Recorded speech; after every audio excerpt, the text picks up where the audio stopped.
ಕರ್ನಾಟಕ ಕಾಂಗ್ರೆಸ್ ಸರ್ಕಾರದಲ್ಲಿ ಮುಖ್ಯಮಂತ್ರಿ ಬದಲಾವಣೆ ಸುದ್ದಿ ದಿನೇ ದಿನೇ ಜೋರಾಗ್ತಾ ಇದೆ.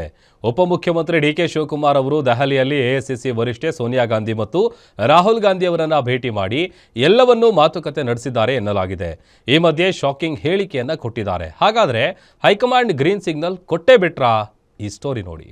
ರಾಹುಲ್ ಗಾಂಧಿ ಕೈನಲ್ಲಿ ಡಿಕೆ ಶಿವಕುಮಾರ್ ಭವಿಷ್ಯ. ಡಿಕೆಶಿ ಸಿಎಂ ಗಾದಿ ಹಿಡಿಯಲು ಇನ್ನೊಂದೇ ಮೆಟ್ಟಿಲು. ದೆಹಲಿಗೆ ಬಂದಿದ್ದೇ ರಾಜಕೀಯ ಮಾಡಲು ಎಂದ ಡಿಕೆ. ಬಂದಿರೋದೇ ರಾಜಕಾರಣ ಮಾಡಲಿಕ್ಕೆ ಎಲ್ಲ ವಿಚಾರ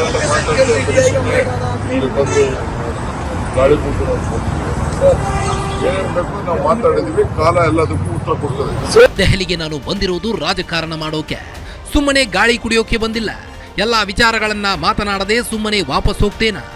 ಇದು ಉಪಮುಖ್ಯಮಂತ್ರಿ ಡಿಕೆ ಶಿವಕುಮಾರ್ ಅವರ ಕೆಚ್ಚೆದೆಯ ಮಾತು. ಕರ್ನಾಟಕ ಕಾಂಗ್ರೆಸ್ನಲ್ಲಿ ಅಧಿಕಾರ ಹಂಚಿಕೆ ಗುದ್ದಾಟ ದಿನೇ ದಿನೇ ತಾರಕಕ್ಕೇರುತ್ತಿದ್ದು, ಈ ಹೊತ್ತಲ್ಲೇ ದೆಹಲಿಯ ಜನಪಥದಲ್ಲಿರುವ ಕಾಂಗ್ರೆಸ್ ವರಿಷ್ಠೆ ಸೋನಿಯಾ ಗಾಂಧಿಯವರನ್ನ ಭೇಟಿ ಮಾಡಿದ ನಂತರ ಡಿಕೆ ಆಡಿದ ಮಾತುಗಳಿವೆ. ಕಳೆದ 3 ದಿನಗಳಿಂದ ದೆಹಲಿಯಲ್ಲಿಯೇ ಬೀಡು ಬಿಟ್ಟಿದ್ದ ಕನಕಪುರ ಬಂಡೆ ಇಂದು ಸೋನಿಯಾ ಗಾಂಧಿ ಮತ್ತು ರಾಹುಲ್ ನನ್ನ ಭೇಟಿ ಮಾಡಿ 1 ಗಂಟೆಗಳ ಕಾಲ ಮಾತುಕತೆ ನಡೆಸಿದ್ರು.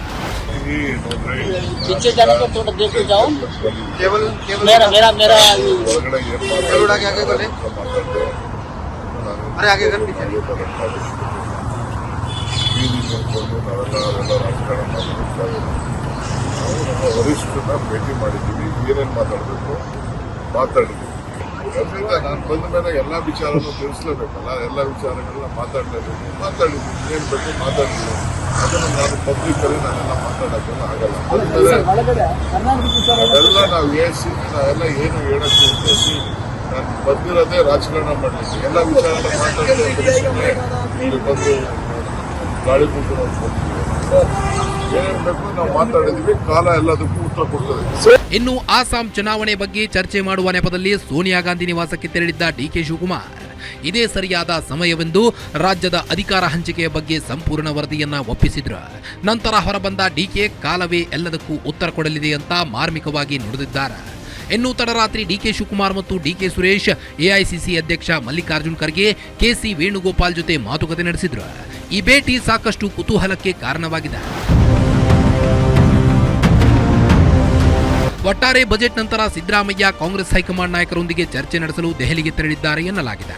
ಈ ವೇಳೆ ಬಹುಕಾಲದಿಂದ ಬಾಕಿ ಇರುವ ಸಚಿವ ಸಂಪುಟ ಪುನರ್ರಚನೆಗೂ ಅನುಮತಿ ಪಡೆಯುತ್ತಾರಾ ಅಥವಾ ಹೈಕಮಾಂಡ್ ಹೇಳಿದಂತೆ ಅಧಿಕಾರ ಬಿಟ್ಟುಕೊಡುತ್ತಾರಾ ಎಂಬುದನ್ನು ಕಾದು ನೋಡಬೇಕಾಗಿದೆ.